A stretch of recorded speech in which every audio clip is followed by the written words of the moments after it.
कैसे हैं आप लोग? उम्मीद करते हैं सब अच्छा ही होगा।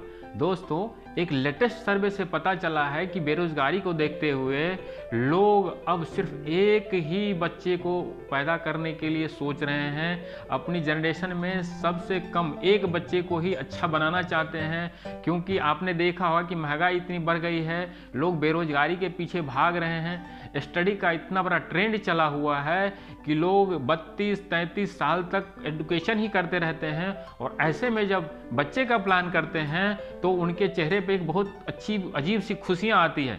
और दोस्तों, इसी खुशियों के बीच में एक सबसे बड़ा टेंशन भी जनरेट होता है कि क्या ये बच्चा अच्छा होगा, क्या हमारा बच्चा बहुत ही अच्छा होगा। तो क्या करते हैं कि वो डॉक्टर के प्रिस्क्रिप्शन में जाते ही रहते हैं, परंतु उन्हें यह भी जानने की ज़रूरत पड़ती है कि हमें क्या खाना चाहिए, क्या पीना चाहिए। तो शहर के लोग तो इस तरह से अवेयर हो जाते हैं दोस्तों, लेकिन गांव में कुछ ऐसे लोग होते हैं जो इससे अवेयर नहीं हो पाते। दोस्तों, जिंदगी की ये सबसे बड़ी खुशियाँ होती है, ठीक है। तो इसमें क्या होता है कि जब लोग इस चीज़ का प्लान करते हैं तो उनको कैसे खाना चाहिए, कैसे पीना चाहिए, कैसे रहना चाहिए, क्या क्या लाइफ स्टाइल में बदली करना चाहिए, और उनका जच्चा बच्चा बहुत ही अच्छा हो, उसी के विषय में आज हम चर्चा कर रहे हैं। दोस्तों, मैं Umakant Mishra, yoga therapist and health advisor Ayurveda. दोस्तों, आज हम एक बहुत ही इंपॉर्टेंट सेशन पे चर्चा करने जा रहे हैं कि जब हमारी माताएं बहनें माँ बनने की खुशियाँ लेके आती है तो उन्हें एक बहुत बड़ा टेंशन रहता है कि क्या खाएं, क्या पिएं, क्या ना खाएं, और इसकी वजह से उनको लाइफ स्टाइल में बहुत तरह की तब्दीलियां करनी पड़ती हैं। तो आज हम इसी सेशन पे चर्चा करेंगे कि उनको प्रेगनेंसी के दौरान क्या खाना चाहिए जिससे उसके जच्चा बच्चा सब स्वस्थ हो, उनकी नॉर्मल डिलीवरी हो, सिजेरियन केस करने का नौबत ना हो, और आपको लास्ट में इस बीच में होने वाली कुछ ऐसी जो साइड इफेक्ट्स होते हैं, किसी को उल्टी आती है, किसी को ज़्यादा नींद आती है, तो उससे कैसा बचा जाए उसके बारे में चर्चा करेंगे। तो दोस्तों, इस 9 महीने को हम आपको 3-3 महीने में बताना चाहते हैं, क्योंकि डॉक्टर्स भी इस चीज़ को 3-3 महीने में ही सजेस्ट करते हैं कि 1 से 3 महीने क्या करना है, 3 से 6 महीने में कैसे रहना है, और 6 से 9 महीने में कैसे रहना है। तो आज हम बात करने वाले हैं इसी सेशन के ऊपर में कि प्रेग्नेंट लेडीज जो प्रेग्नेंट्स रहती हैं, जो माँ बनने वाली होती हैं, वो अपने लाइफ स्टाइल को कैसे रखें, अपने जीवन में क्या क्या बदलाव करें, और खान पान में क्या क्या सुधार करें जिससे उसका जच्चा बच्चा बिल्कुल स्वस्थ हो। तो दोस्तों, इस खुशखबरी की जो सबसे पहले मंथ है 1 से 3 महीने, इस बीच के विषय में चर्चा करते हैं। दोस्तों, बहुत लोगों का ऐसा मानना है कि इस पीरियड में ड्राई फ्रूट्स खाना चाहिए, लेकिन आयुर्वेद और कई योगा आचार्यों का मानना है कि इस बीच में बच्चा एक बिल्कुल छोटे से फॉर्म में रहता है, लिक्विड फॉर्म में ही रहता है, तो इस बीच में ज़्यादा ड्राई फ्रूट्स नहीं खाना चाहिए, क्योंकि कुछ ऐसे ड्राई फ्रूट्स होते हैं जिसमें गर्मी तासीर होती है और उससे ओवरसन होने का चांसेस बढ़ जाता है। दूसरी चीज़ें क्या होती है कि इस बीच में ज़्यादा मूवमेंट नहीं करना चाहिए, जैसे सीढ़ी नहीं चढ़ना चाहिए, कहीं लॉन्ग जर्नी पे नहीं जाना चाहिए। अगर आप किसी कार पे जाते हैं, 4 व्हीलर पे जाते हैं, तो उसकी जो स्पीड है, वो गति है, वो 40 से 50 किलोमीटर के अंदर ही रहना चाहिए।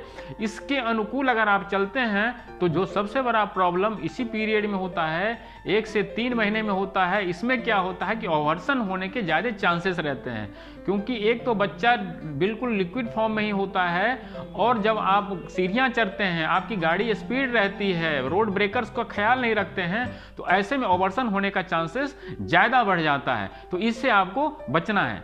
अब हम चर्चा करते हैं कि इस पीरियड में आपको क्या खाना चाहिए, 1 से 3 महीने तक आपको क्या खाना है। जैसे हमने अभी कहा कि ड्राई फ्रूट्स का वर्जित कर दें, क्योंकि ड्राई फ्रूट्स में कुछ गर्म तासीर होती है। मांसाहार तो आप बिल्कुल ही बंद कर दें। तेज मसालेदार सब्जी खाना बंद कर दें। इसमें क्या होता है कि आपको काफ़ी नुकसान हो सकता है। आप खाएं क्या? आप सबसे बढ़िया है कि आप ग्रीन वेजिटेबल्स खाएं, सेब खाएं, रसदार जो फल हैं वो खाएं, अंगूर खाएं, संतरा खाएं। अगर गर्मी का मौसम है तो आप नारियल पानी जरूर पिएं, और ज़्यादा से ज़्यादा हरी सब्जी खाने का प्रयास करें, फ्रूट्स खाने का प्रयास करें, मांसाहार से वर्जित रहें, शाकाहार को अपनाएं, क्योंकि इस पीरियड में आपको बहुत ही संभल के रहना होता है। और अगर आप मांसाहार करते हैं, बॉयल अंडे खाते हैं, तो उम्मीद कर सकते हैं कि इसमें आपको नुकसान हो सकता है। तो 1 से जो 3 महीने का समय है, इसमें आपको काफ़ी प्रोक्यूटेड रहना है, अपना सेहत का ख्याल रखना है, ड्राइविंग का ख्याल रखना है, यात्रा अगर इधर उधर प्लान करना है तो बिल्कुल सेफ्टी लेके जाएं, अन्यथा इस चीज़ को परहेज कर दें। अब बात करते हैं तीसरे से छठे महीने की। दोस्तों इस पीरियड में बच्चा डेवलप्ड होना शुरू हो जाता है। ऐसे में अगर आप मदिरा पान करते हैं, स्मोकिंग करते हैं, इस सब को बंद कर दीजिए। कई ऐसी ही माताएं बहनें हैं जो कि स्मोकिंग करती हैं, ड्रिंकिंग्स भी करती हैं। तो इस पीरियड में जब तक आप प्रेग्नेंट हैं और जब तक आप बच्चे को जन्म नहीं दे देती, इस सब से बिल्कुल दूर रहना है। क्योंकि अगर आप ऐसा करती हैं तो आपके जच्चे बच्चे को भी नुकसान हो सकता है, आपके साथ में भी काफ़ी नुकसान हो सकता है। तो अब जो बात कर रहे हैं कि 3 से 6 महीने में हमें क्या खाना पीना चाहिए, जैसे हमने अभी अभी कहा था कि ड्राई फ्रूट्स पहले से 3 महीने तक बंद कर देना चाहिए। तो ऐसे में क्या करना है, अब आप ड्राई फ्रूट्स बिल्कुल आसानी से खा सकती हैं। उम्मीद करते हैं कि अगर आप गर्मी के सीजन में हैं तो ड्राई फ्रूट्स को भिगो के खाएं, रात को डाल दें, सुबह खाएं, बहुत फायदा करने वाला है। हरी साग सब्जी खूब खाएं। इस बीच में अगर आप चाहते हैं तो मांसाहार भी कर सकते हैं, अंडा भी खा सकते हैं, परंतु ज़्यादा नहीं खाना है, लिमिटेड में खाना है। आप फ्रूट्स ज़्यादा खाएं, बहुत अच्छा से खा सकते हैं। अपना डेली डाइट में अगर आप चाहते हैं तो सलाद का ज़्यादा सेवन करें, फ्रूट्स खूब खाएं। हो सकता है तो कार्बोहाइड्रेट्स खाएं, मगर उससे भी ज़्यादा चीज़ें हैं कि आप सुपाच्य भोजन करें। आप कॉर्नफ्लेक्स ले सकते हैं, आप दलिया खा सकते हैं, हल्का डाइट करें। क्योंकि इस पीरियड में क्या होता है कि आपको गैस बनने की प्रॉब्लम हो सकती है। तो ऐसे में आप जितना सुपाच्य खाना खाएंगे, जितना हल्का खाना खाएंगे तो आपके लिए अच्छा होगा। आपको गैस नहीं बनेगा, एसिडिटी नहीं बनेगी। और सबसे अच्छी बात होती है कि आप एक बार में ना खाएं, दिन में धीरे धीरे छोटा छोटा डाइट लें। दिन में 5-7 बार लें, कोई दिक्कत नहीं है, परंतु एकाएक ठूस के नहीं खाना चाहिए, जिससे आपको पाचन शक्ति में दिक्कत हो और आपको बार बार उल्टी आने की शिकायत हो, आपका जो बच्चा है वो बिल्कुल स्वस्थ हो। ठीक है, तो 3 से 6 महीने में आपको इस चीज़ का बिल्कुल ख्याल रखना चाहिए। अब बात करते हैं 6 से 9 महीने की। दोस्तों इस पीरियड में बच्चे का सारा पार्ट डेवलप हो चुका होता है। अब उसको पूर्ण विकसित होने का समय रहता है 6 से 9 महीने। इस पीरियड में आपको खूब खाना खाना है। आपने अगर ज़रूरत से ज़्यादा भी थोड़ा सा खा लिया तो कोई फर्क नहीं पड़ने वाला, परंतु कार्बोहाइड्रेट से दूर रहें, सुपाच्य भोजन करें।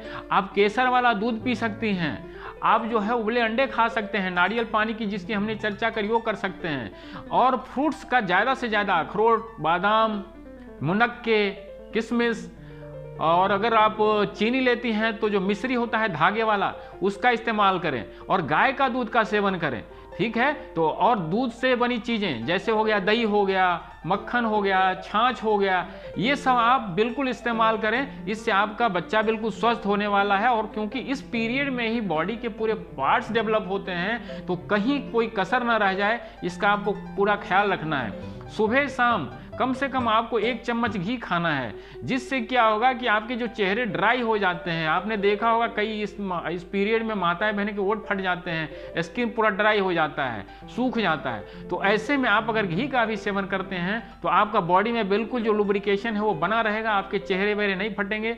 रसदार जो फल हैं वो ज़्यादा खाना है। ऐसे पीरियड में आपको मैक्सिमम से मैक्सिमम फ्रूट्स पे खाएं, अच्छा रहेगा। ड्राई ग्रीन वेजिटेबल खाएं, बहुत ही अच्छा रहने वाला है। और आप वॉकिंग जरूर करें। आगे हम थोड़ा सा और चर्चा करने वाले हैं कि हमें नॉर्मल लाइफ स्टाइल में कैसे जीना है और कुछ योग कैसे करें, उसकी भी चर्चा करेंगे। तो ये जो 6 से 9 महीने का पीरियड है, इसमें आपने पूरा अपना सेहत का ख्याल रखना है। क्योंकि अगर इसमें आप कौतूहल बरतती हैं तो आपके बच्चे के अंदर का जो डेवलपमेंट है वो बंद हो जाएगा।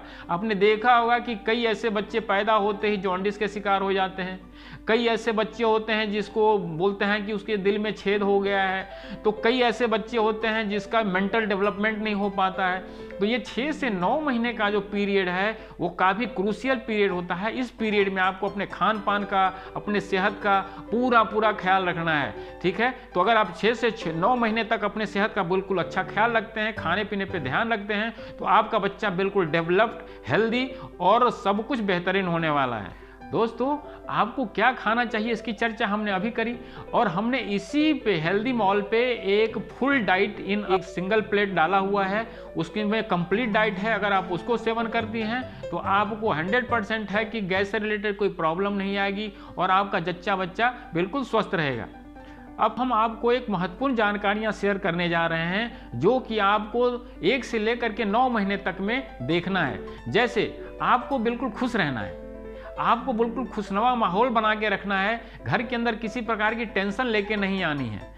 अगर आप घर के अंदर हैं तो बिल्कुल स्वस्थ रहिए, खुश रहा करिए, लोगों से बात करके रहा करिए। जो आपके घर में कोई और मेंबर हैं उनसे खुशनुमा माहौल तैयार करके रखिए। हो सकता है तो आप अपने घर के अंदर में कृष्ण भगवान की छोटी वाली जो बच्चे वाली स्वरूप है उसको देख सकते हैं, लगा सकती हैं। और ध्यान दें कि ये पूरब और उत्तर दिशा की दीवार पे रखें। इससे क्या होगा कि आपके बेड के सामने रहेगा, आप उसका सुबह शाम दीदार कर सकती हैं। कोई अच्छी सीनरी रख सकती हैं। आप चाहें तो अच्छा नोवेल पढ़ सकती हैं, कोई धर्म की किताबें पढ़ सकती हैं। उम्मीद कर सकते हैं कि मोबाइल से दूर रहें इस पीरियड में आप, क्योंकि मोबाइल में आपने सुना होगा कि कितने प्रकार के रेडिएशन आते रहते हैं जो कि आपके सेहत को नुकसान कर सकता है। कई बार आपने ऐसे भी वीडियोस देखे होंगे कि मोबाइल ब्लास्ट कर जाता है। तो इस सब से आपने दूर रहना है। आपने जर्नी का बिल्कुल ख्याल रखना है कि लॉन्ग जर्नी ज़्यादा ना जाएं, अवॉइड करें, घर में बैठें। डॉक्टर्स भी आपको सलाह देते हैं कि आप बेड पर रहें, ज़्यादा से ज़्यादा मूवमेंट ना करें। तो इस सब का आपने ख्याल रखना है। सेहत का बिल्कुल ख्याल रखें, क्योंकि आपका बच्चा जो आने वाला है परिवार में खुशियां लेके आने वाला है। और ऐसे में अगर बच्चा हेल्दी ना हो, उसको किसी ना किसी प्रकार की प्रॉब्लम क्रिएट्स हो, तो आपके लिए बहुत बड़ी समस्या क्रिएट हो सकती है। क्योंकि आप जो बच्चे को दे सकती हैं वो अपने पेट में ही दे सकती हैं, क्योंकि बाहर आने के बाद बच्चे को आप वो सेहत नहीं दे सकती जो कि आप पेट में दे सकती थी। तो मैं आपसे उम्मीद कर सकता हूं कि आप बिल्कुल पूरा डाइट का ख्याल रखेंगे, मूवमेंट का ख्याल रखेंगे कि आपको one place to another place कब जाना है, इसको ज़्यादा है तो अवॉइड ही करें। अब हम चर्चा करने वाले हैं कि इस पीरियड में आपको कौन कौन सा योग करना चाहिए। इस पीरियड में आपको जो कठिन योग है उसको बिल्कुल ही नहीं करना चाहिए। इसमें आपको सिर्फ 2-4 चीजें करनी है। सबसे पहले प्राणायाम करना है। प्राणायाम में आप आलोम विलोम कर सकती हैं, भ्रामरी प्राणायाम कर सकती हैं। Meditation is the most important. आप मेडिटेशन बहुत ही बेहतरीन कर सकती हैं, जिसका लिंक जो है आपको डिस्क्रिप्शन बॉक्स में मिल जाएगा, ठीक है। उसके बाद में आप बटरफ्लाई कर सकती हैं, सिंगल लेग का बटरफ्लाई कर सकती हैं, डबल लेग का बटरफ्लाई कर सकती हैं, जिसका भी हमने लिंक जो है वो डिस्क्रिप्शन बॉक्स में डाला हुआ है संपूर्ण योग में। तो आपने पूरा योग नहीं करना है, सिर्फ मेडिटेशन करना है, प्राणायाम करना है, ध्यान करना है, वॉकिंग करना है और एक्सरसाइज के नाम पे सिर्फ बटरफ्लाई आप कर सकती हैं। इसके अलावा कुछ नहीं करें। तो मैं उम्मीद कर सकता हूं कि अगर आप ऐसा अपना सेहत का ख्याल रखती हैं, खान पान का ख्याल रखती हैं, अगर one place to another place का प्लान कर सकती हैं, तो आपका जच्चा बच्चा बिल्कुल स्वस्थ होगा। आपकी नॉर्मल डिलीवरी की उम्मीद भी कर सकते हैं, सिजेरियन केस करने की नौबत नहीं आएगी और आपका जच्चा बच्चा दोनों बिल्कुल स्वस्थ रहेगा। अगर आप और भी हमसे जानकारी हासिल करना चाहते हैं, किसी प्रकार की जानकारी हासिल करना चाहती हैं, तो नीचे दिए गए हुए नंबर पे हमें कॉल कर सकते हैं, जिससे आपको अच्छी परामर्श और अच्छी जानकारी मिल जाएगी। तो अगर मेरी ये वीडियो आपको बड़ी अच्छी लगी हो तो इसको लाइक करें, शेयर करें, सब्सक्राइब करें और बेल आइकन को दबाना ना भूलें, जिससे मेरी लेटेस्ट वीडियो आपके पास जल्दी से जल्दी पहुंच जाए। Thank you, all the best.